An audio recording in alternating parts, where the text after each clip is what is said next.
October school board meeting here at Lakeshore Public Schools. It's 5:30. So please join with me. We'll stand for the Pledge of Allegiance.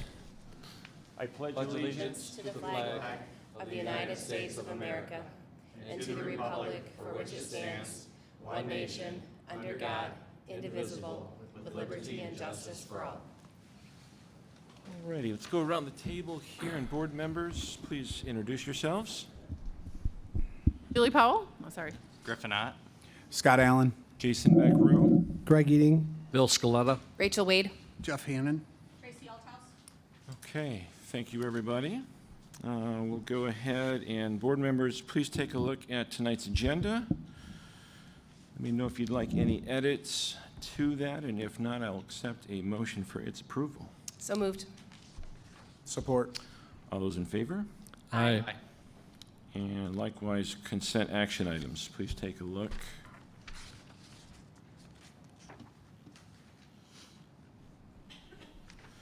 And if there's no discussion, is there a motion for its approval? So moved. Support. Do a roll call vote. Mr. Ott? Aye. Mr. Allen? Aye. Mr. Scaletta? Aye. Ms. Wade? Aye. Mr. Hannon? Aye. And I vote aye as well. All righty. We got some good news tonight, Mr. Reading? We do. Let's do it. Tonight, we congratulate and welcome the state champion softball players and state champion wrestlers that happened in 2022, 21-22 school year. So,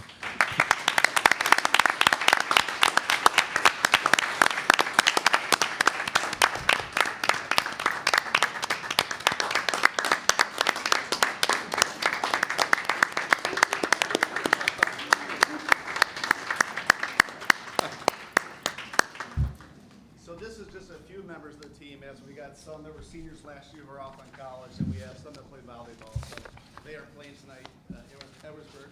The reason why we waited to tonight to do this is because they have something very special they want to show everybody. Go ahead and hold it up. What do you got? All right. Hey.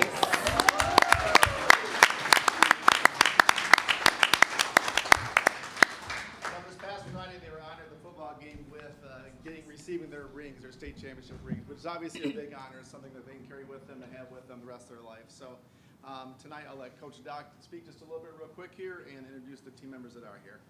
Okay, well, thanks for having us.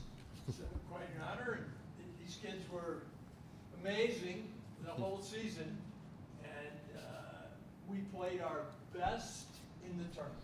Yep. We played 7 fantastic games. We made 2 errors in that time. Wow, that's 7 pretty good. games. Yeah. So we really played well. It's high pressure. It's tremendous competition, and we just fought like crazy. We will never be hot again because we played a 100-degree game in Kalamazoo. You know, once you go through that, somebody says, "I'm hot." We've been through the hottest game we've ever played. So it was 100 degrees, and the heat index was 116. Wow. And they made it through it. It's unbelievable. We won 1-0. Wow. So, great tournament run. Let me introduce them. They are tremendous kids. Oh, and by the way, I said this at our championship, our banquet. I said, only the superintendent will want to know this, but we were academic all-state, and our team averaged 3.62.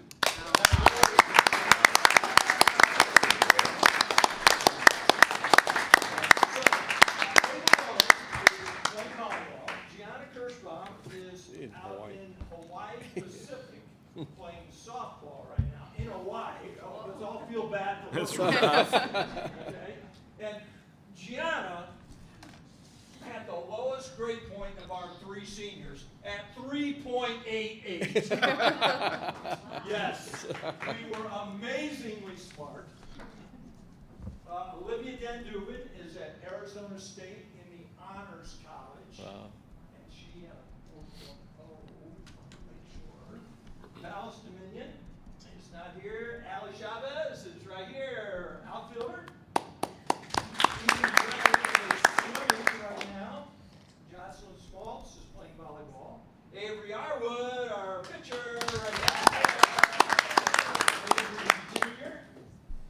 Gabby Salloway, shortstop. Hey. Anna Chelman is playing softball at Hillsdale College. That's where she's at. Natalie Talinahara, our catcher. Eva Kirschbaum, our junior outfielder. Anna Prosser is playing volleyball. And we got Randy Taylor's playing volleyball.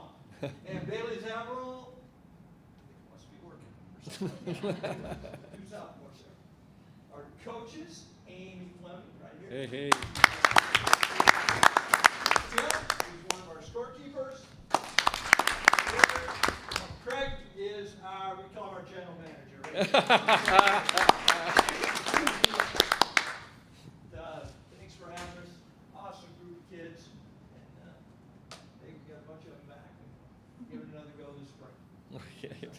Awesome. Thank Thank you. Questions? Mutanda, what is that and what's the story? Go ahead, Mutan. Yeah.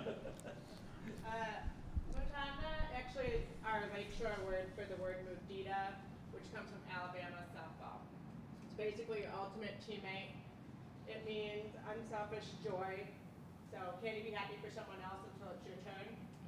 And the kids really bought into that and just being happy for someone else when it's not your turn and just being unselfish and all on board. And so Mudita evolved into Mutanda. Yeah. I couldn't say the word correctly. Okay. And we stuck with Mutanda, and then that's just kind of what we rolled with. And yeah. Awesome. It's pretty cool. Thank you. It really is. Thank you. Congratulations.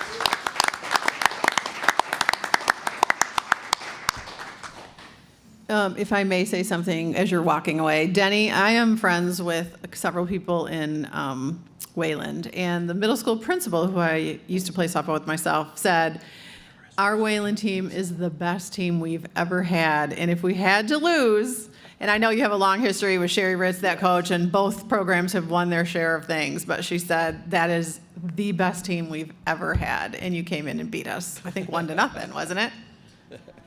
2-1 against Wayland. So John hit anyway, a home run in the top of the eighth. yeah. So anyway, After striking out 3 straight times. Wow. 8th inning, boom. stick with it, right? Stick with it. So Congratulations. Awesome. Thank you. Mr. Yaksetter, do we have anybody here from the wrestling team at all?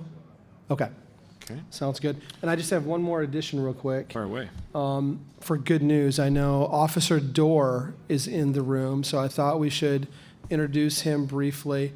This is our new school resource officer.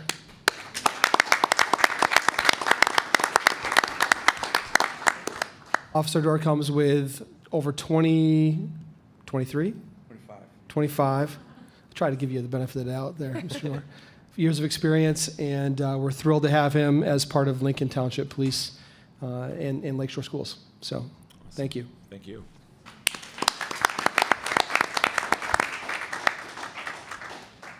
All right, let's go over some financial audit information. Tracy?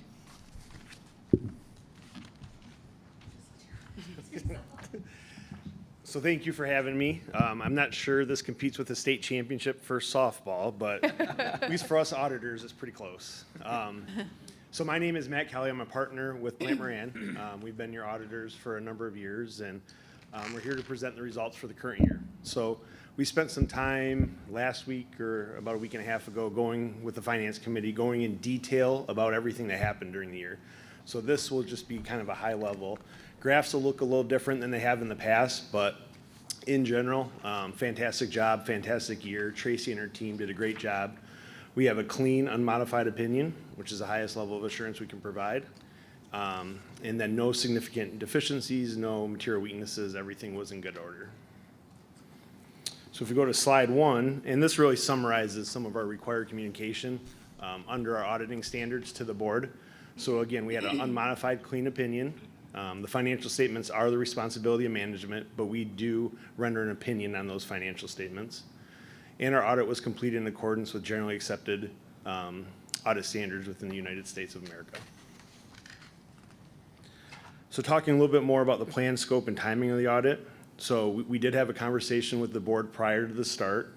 We were out mostly in August completing our audit. We had some wrap up in September, and then we finalized in the middle of September. Significant accounting policies, those are listed in note 2 of your financial statements. And then there was no transactions in a different period. We did have an adoption of a new accounting policy this year related to GASB 87 for leases. So if you would have had different leases, there's a different treatment this year, but for Lakeshore, that did not have a significant effect. Estimates are always significant. There's a large estimate for pension and OPEB liability. And then disclosures were neutral, clear, and concise within the statements. Just some other matters. So we had no difficulties during the audit. We had no disagreements with management. We did not detect any misstatements. And like I said, we had no material weaknesses or significant deficiencies. Just another summary, we did have management sign a representation letter, which I mentioned was dated in September. There's no fraud or illegal acts, and then no consultations with other independent accountants. So now getting into the numbers a little bit. So this is similar to what you might have seen in the past, kind of really summarizing the general fund. So on the left-hand side, there's assets. So the majority of your assets really are related to cash and investments, and then accounts receivable. Cash and investments make up about 51% or 5.1 million as of June 30. Receivables make up 4.8 million. And then on the right-hand side is liabilities. So your most significant liabilities would be your accrued payroll and other payroll liabilities, which is about 85% of the total. So looking at general fund revenue. So the majority of revenue, and this compares 2022 to 2021. So state sources make up the majority at 76%, which is similar to last year. So really anything related to the state government, any new funding they get or reduction of funding will obviously have a significant effect on the district. The state provides a per pupil amount each year, and that's the majority of that balance there. The next largest would be local sources, so your property taxes, which make up about 15%.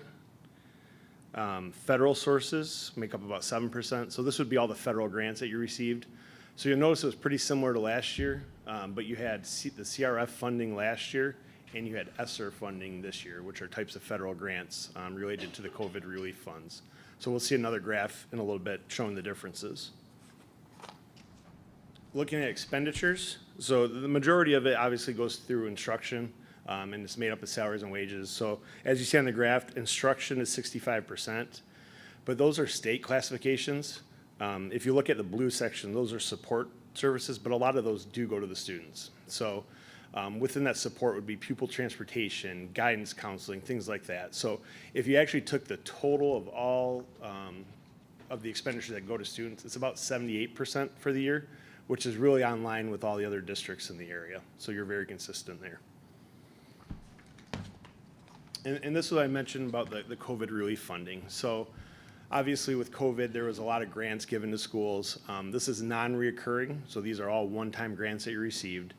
So total awarded today is about 5.7 million, and you have expended about 3.8. And if you look down the Corona Relief Fund, so that's been all expended, ESSER 1, ESSER 2, ESSER 2 stabilization. So you have about $1 million of ESSER 3 and $1 million of the ESSER 3 Section 11T left to spend.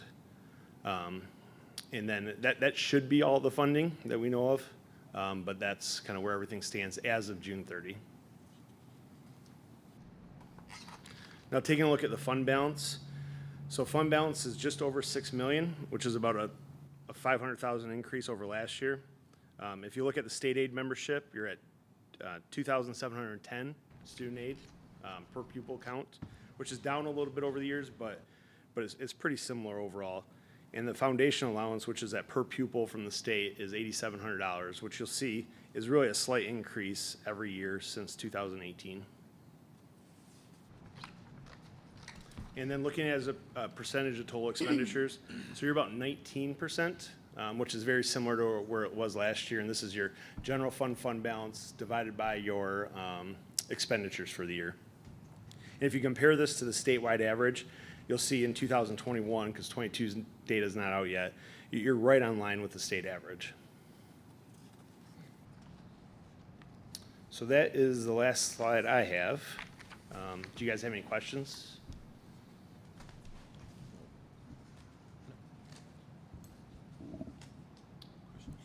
Okay. Well, thank you again for having me.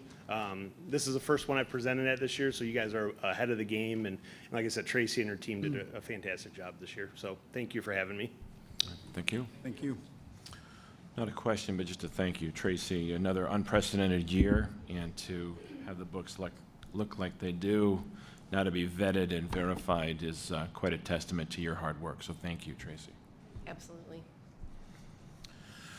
All right, board members, any further discussion? Next on our agenda item, page 26 in your packets, is the acceptance of tonight's financial audit. If there's no discussion, do I have a motion for its approval? So moved. Support. I will start to my left, Mr. Hannan, Aye. Ms. Wade, Aye. Mr. Scaletta, Aye. Mr. Allen, Aye. Mr. Ott, Aye. and I vote aye as well. Back to you, Tracy. Or actually, is it to Superintendent's Reports? I believe it's to Tracy. Did she just leave? Will we table She may then? just be walking him out. Sure. Okay. Greg, why don't you do the rest We'll do of the year? superintendent's Yep. report, and then we'll go back. Okay.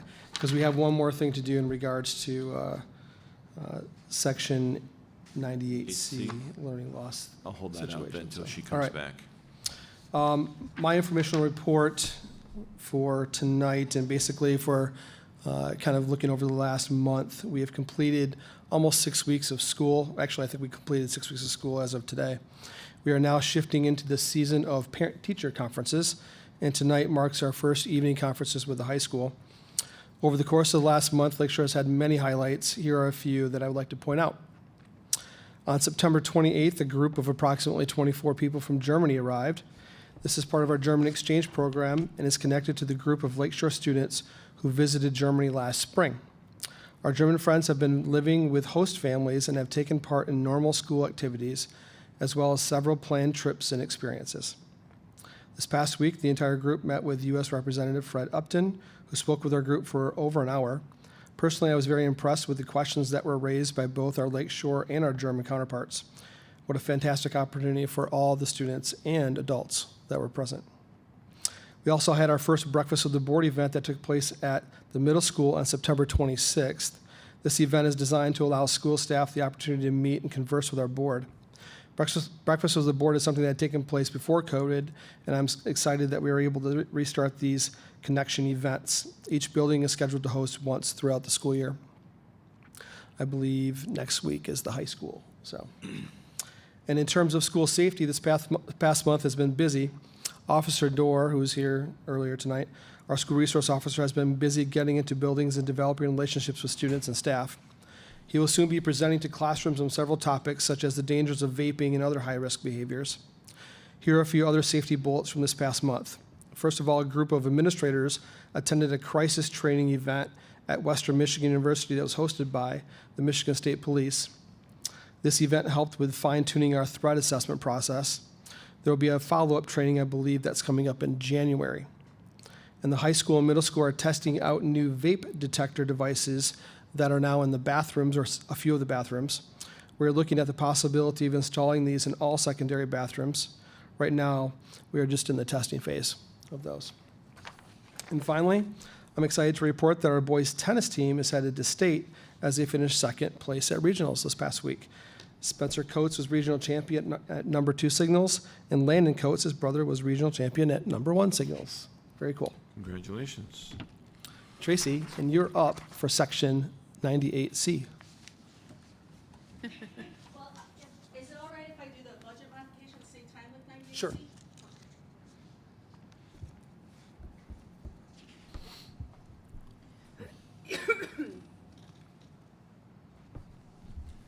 Do you want us to wait until we get to that section then, Trace? That'd be fine. Okay, perfect. Thank you. So now we're want heading me to go to to district assessments. Dr. Powell. Yes. So you have in your packet the M-STEP results and PSAT, SAT results from last school year. These tests take place between April and end of May-ish. All grades, 3rd through 12th, or 3rd through 11th give a state test. Nothing's changed in the tests. They're the same in terms of the content and the grade levels and all of that. I like to show our scores, and so what you have in your chart is ELA and math scores for the elementary in terms of Hollywood, Roosevelt, and Stewart, what each school did by itself as a building, and then what they would consider the district average. So if people were looking up our scores, they might see that district score before they would see an individual school score. And then how do we compare to the county and the state? I have always, for the past several years, put St. Joe in as just a marker to kind of compare to. Bridgman. Berrien Springs is the BS school that I've listed there, and then New Buffalo. And I pick those because they're the higher ones in the county or like ones in the county, rather than put them all in the county.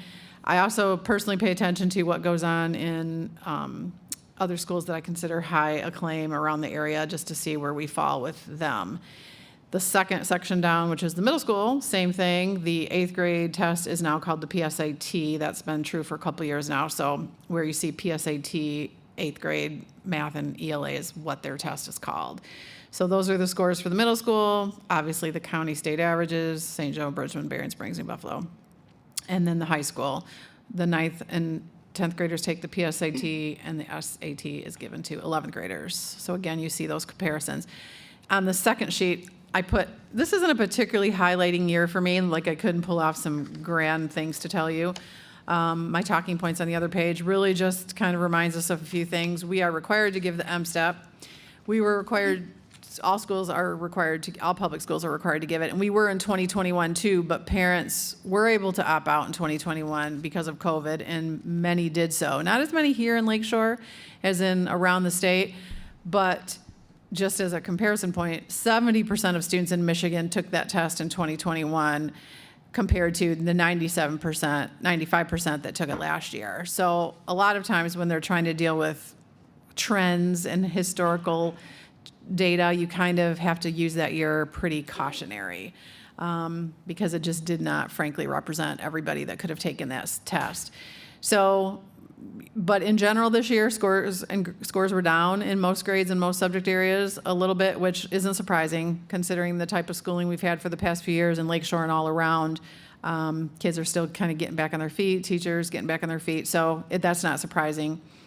I didn't find anything, again, particularly alarming or not alarming, for our scores. I always like to see them probably a little bit higher than they are, and the principals and I will work on that, and the teachers.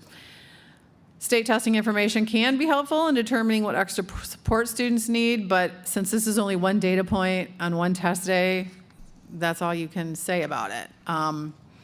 Whereas my third bullet point, I remind people, our Systems of Support initiative at Lakeshore, which is around our professional learning communities and all of our emphasis for starting last year and into the next few years, is going to be looking around student data and student successes and student needs.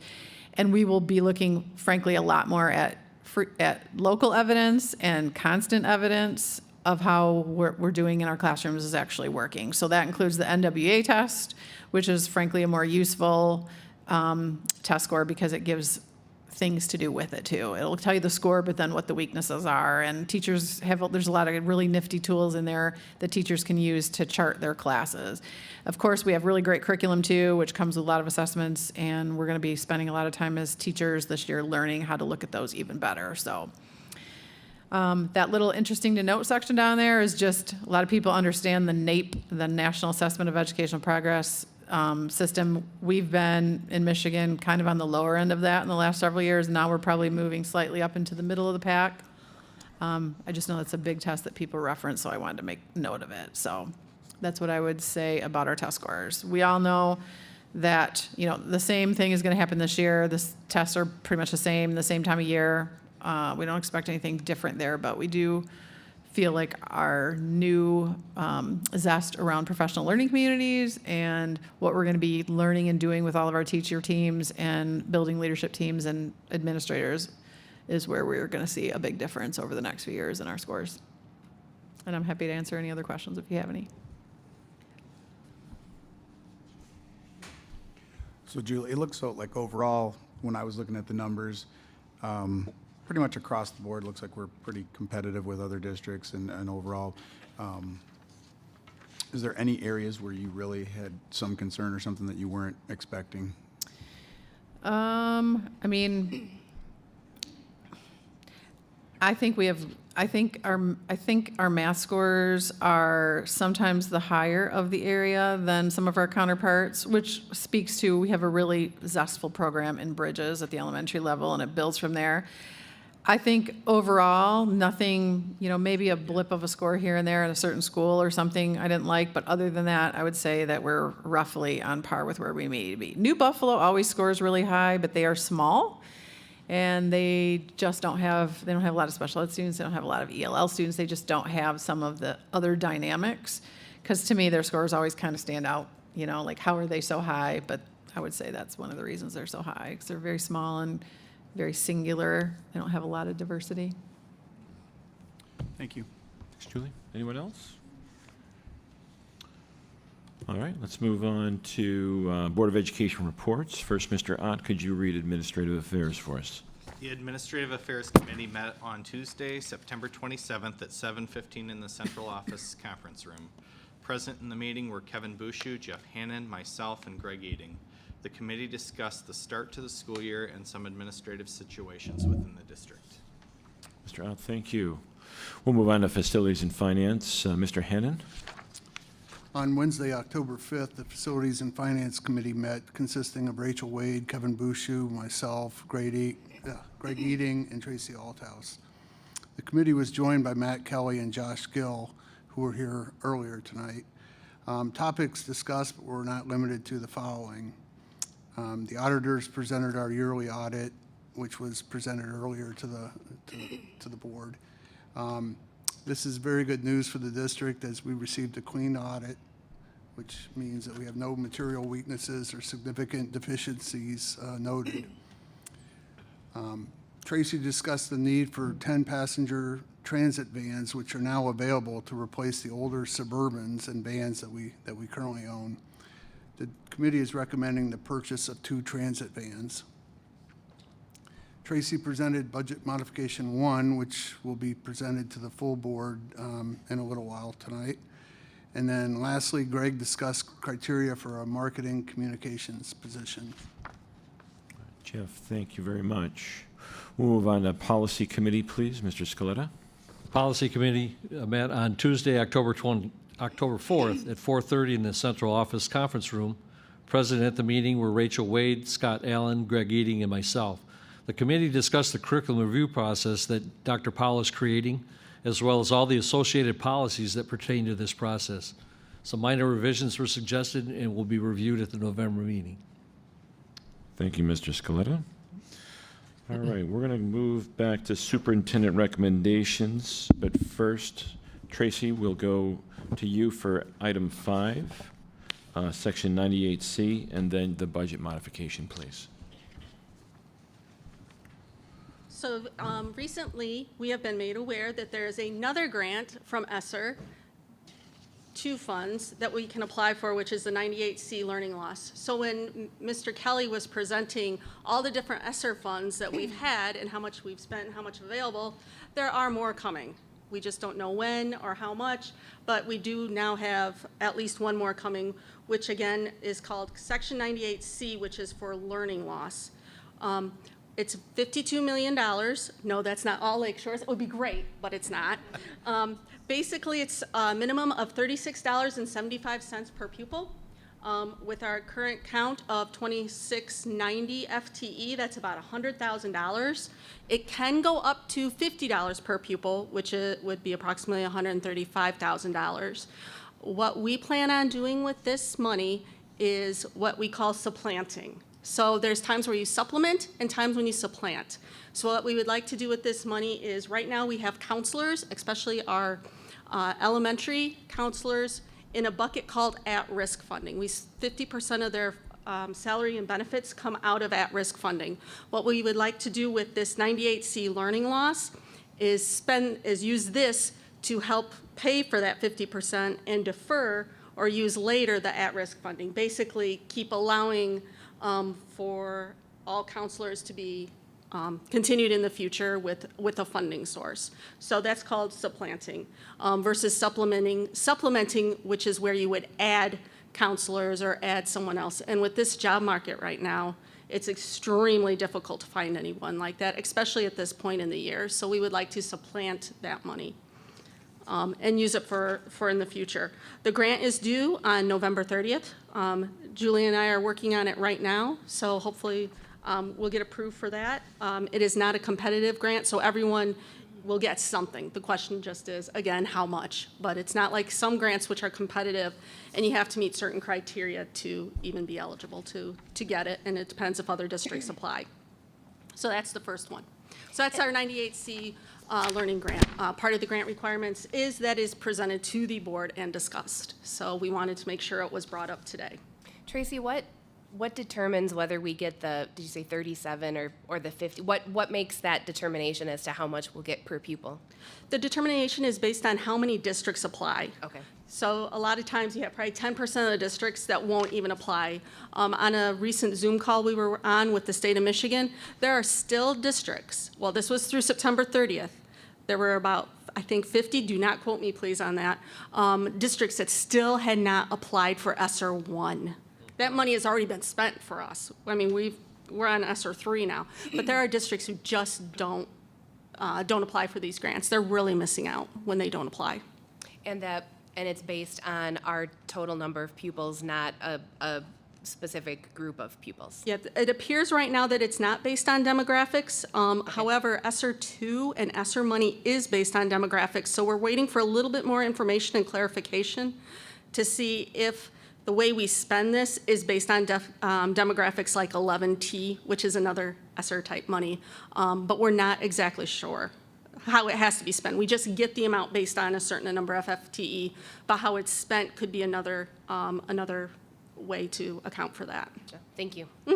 Tracy, you were saying we were going to supplant that and save some of that money from the other fund for now. Going forward, though, with those salaries, what's the plan for, covering the 50% then? If I know that pushes us out a little bit and helps us, but how do we continue that down the road? So for our at-risk funding, as long as the funding source for at-risk stays the same, and in this year, we'll talk in just a few seconds, that it actually went up $150,000 for at-risk. So as long as at-risk continues to be funded at the level it is, there's no foreseeable future, not a problem whatsoever with that. We also have ESSER funds that we're doing the same thing with, that we have a couple-year plan on. So we are budgeting in the future for those very necessary people. And I'm pretty sure that the at-risk funds can be rolled over Yes. to the next year, so it allows us some time frame to be able to manage those. So Yeah, right now, we've rolled over almost 75% of last year's allocation. So this year, we'll roll over probably about 75%. And as long as we keep rolling over some, we're in very good shape. In the past, before ESSER and before the lockdowns, it was about 25 to 50%, just depending on the year. So as long as we keep that fund balance up, these aren't necessarily going to be a problem in the future. But again, keeping that fund balance up is extremely important. Okay. Now we're going to go over budget amendment number 1. So this is the first budget amendment in our school year.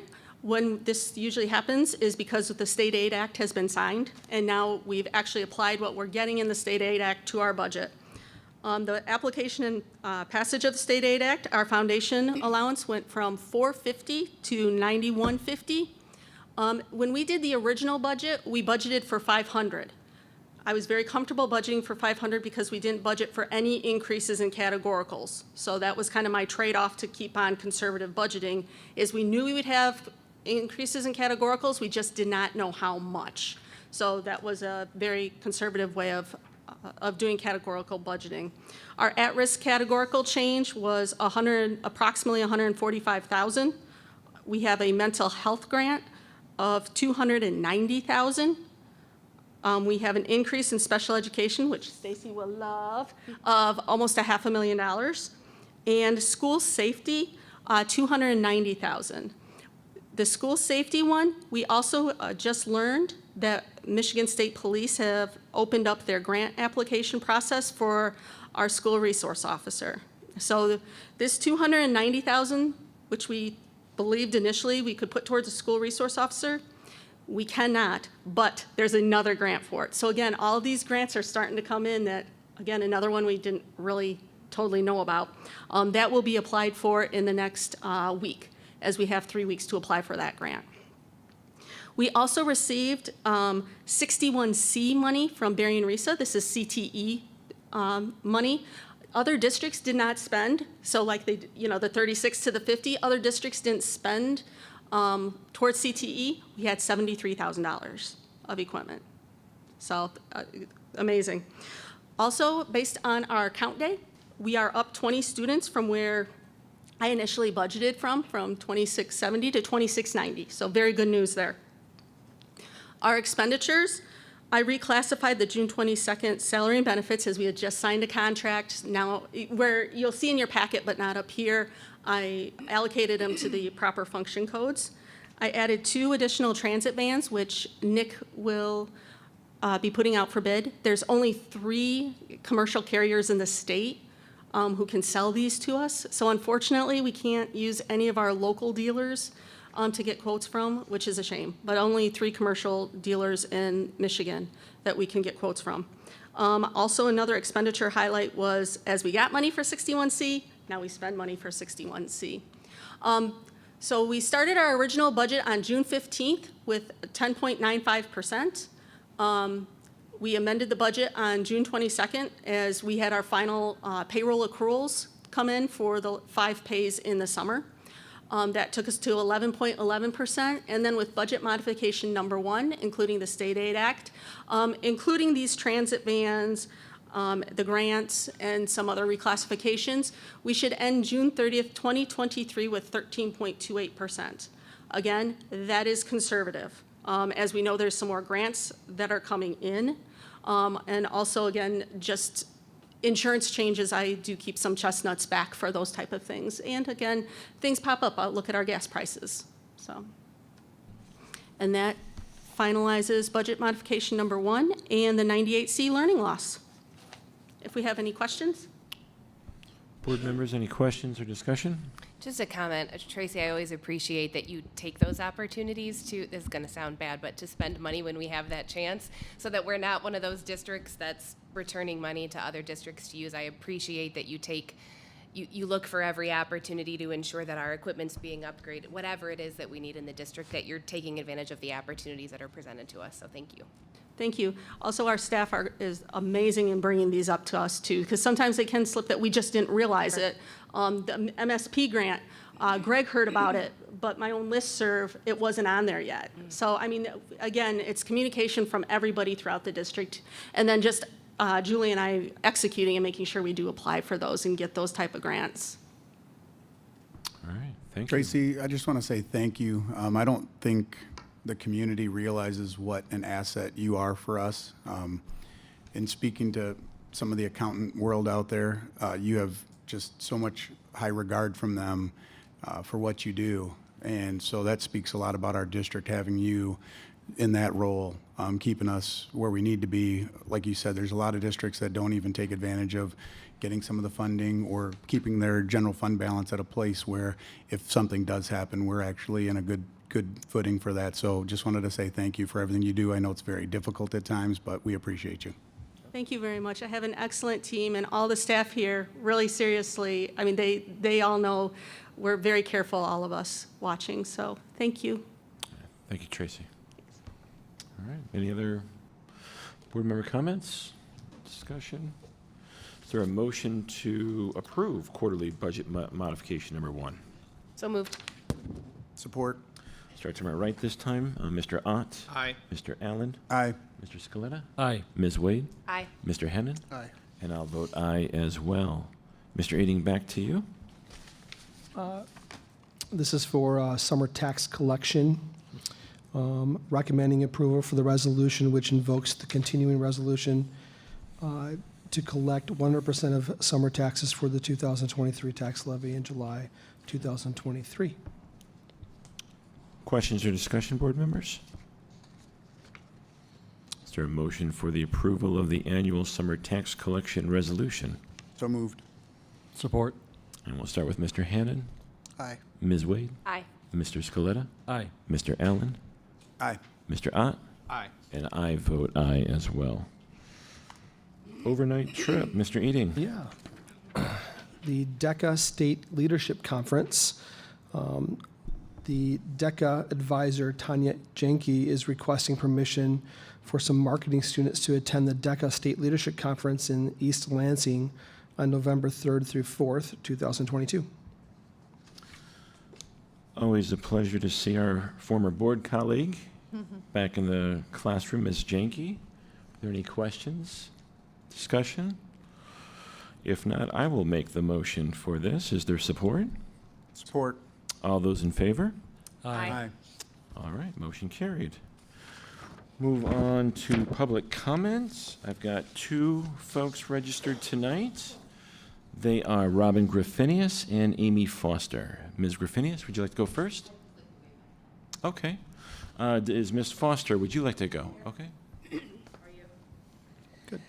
Okay, I'm here to tell you about something that you may not know about, and I'm hoping that you don't, and I'd like to fix the situation. I found out from a different mom in St. Joe. She posted about a particular book, and I happened to click on it because I'm not a Puritan. I know people discuss things in books, but I happened to look at the content, and I was very shocked. It was called What Girls Are Made Of, and I think there was an article in the paper about that and some other books.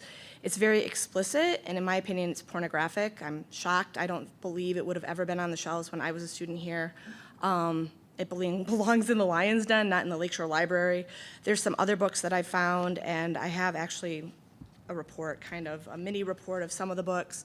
And I found a few today that are awfully, like, even worse than the ones I had found before. So the more you look, the more disturbing it is. I did find out from a community member that he emailed Mr. Eating about it. His name is Rodney Blaylock. And he happened to email us because he had not received he received a response when he followed up on it. You said you were looking into it. And then when he followed up again, he was told that you had not heard back from the librarian. So I wondered if you had heard back from the librarian or whatever happened with, the book is called Flamer. It's called Flamer. Direct the comments to me, please. Oh, okay, sure.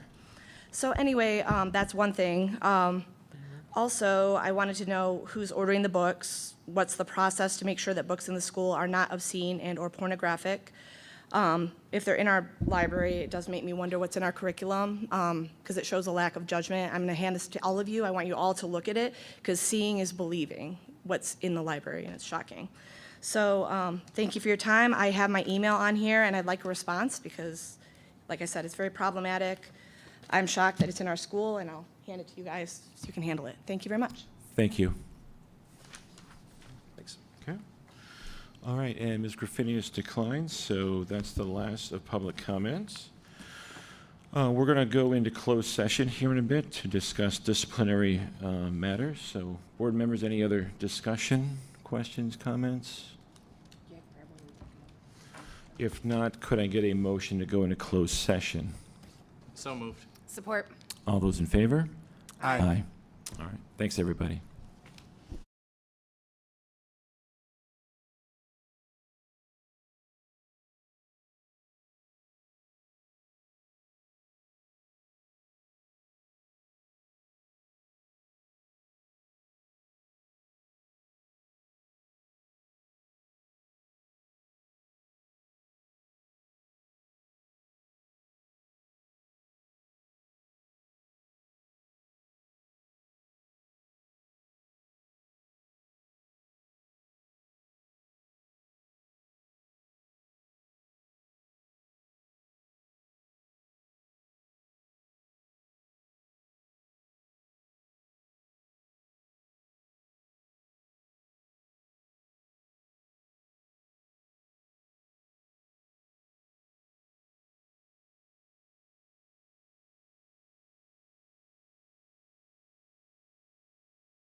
live?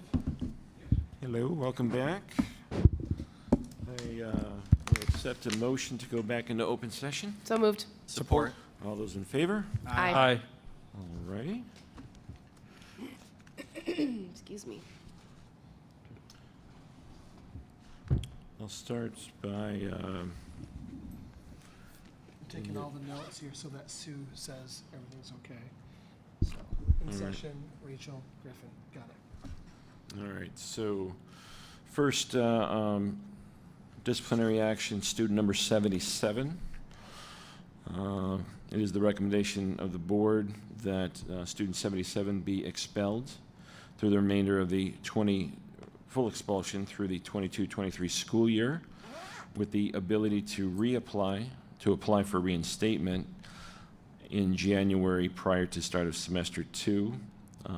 The criteria for that would be 1, no further legal entanglements, 2, proof of regular counseling, 3, additional substance abuse counseling, 4, that the student not be on school property for school-related events, both here or elsewhere locally, and that it is highly suggested that the student enroll in online programming to help attain high school credits for the potential of successful graduation. Any discussion, questions? Is there a movement? So moved. A motion for approval. Mr. Scaletta moves. Support. All those in favor? Aye. We'll move on then to student 78. Also that student 78 be expelled through the end of first semester. Student be allowed then to return upon successfully checking in on a regular basis with assigned staff members and no further legal entanglements. Any discussion, questions? Is there a motion for approval? So moved. Support. All those in favor? Aye. And at this point, if there's no further discussion, I'll accept a motion for adjournment. Support. Support. All those in favor? Aye. Aye. All right, we adjourn at 7:51. We'll see you next month. All right. Love to learn how to be a volunteer.